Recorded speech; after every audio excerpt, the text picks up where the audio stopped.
ফিরবে, কোনো আত্মসমালোচনা নাই, অনুশোচনা নাই, আত্ম উপলব্ধি নাই, কোথায় ফিরবে? ওয়ার?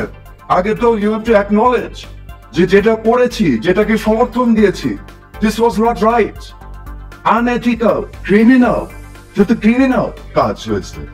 দেখতে পাচ্ছেন কোনো আত্ম উপলব্ধি, আত্মসমালোচনা, অনুশোচনা, রিপেন্টেন্স? তাহলে what are you talking about? আমি কোথায় আসবেন? এখানে জনগণ এবং নতুন প্রজন্মের ভিতরে কি চলছে এটা বুঝতে হবে না? মানুষ কি চায় এটা বুঝতে হবে না? মানুষ কি চায় আপনি লুটপাট করে লক্ষ লক্ষ কোটি টাকা পাচার করে দিবেন বিদেশে, আলাদা এসে থাকবেন, এটা চায়? এটা আমার ব্যক্তিগত অভিমত। এখন যদি জনগণ চায় পরিবর্তন, they can do it, but আমি বিশ্বাস করি না পরিবর্তনটা। ঠিক আছে, আমি আমার একটা পরিচিতি আছে, এখন পরিচিতি তো আমি সরাতে পারবো না।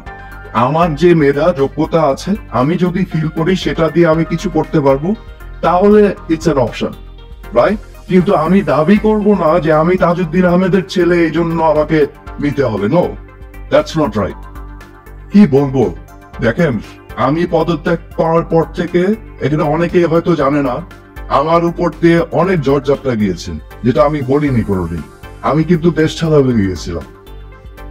একটা পর্যায়ে আমি কিন্তু নিজে দেশ ছাড়া ছিলাম। আমার জন্য সেফ ছিল না বাংলাদেশে থাকা। জীবন মরণের হুমকি।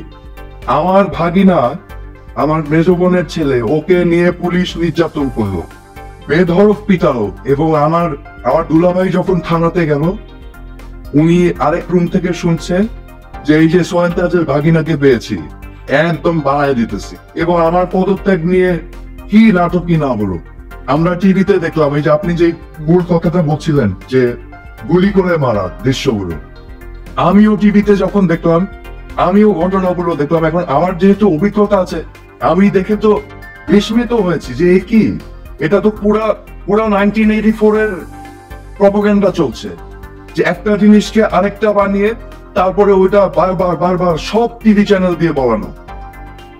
এটা পুরো ব্রেন ওয়াশিং। ওই যে হীরক রাজার দেশের মগজ ধরাই, যন্তর মন্তর ঘর, পুরা বাংলাদেশ হয়ে গেছিল যন্তর মন্তর ঘর।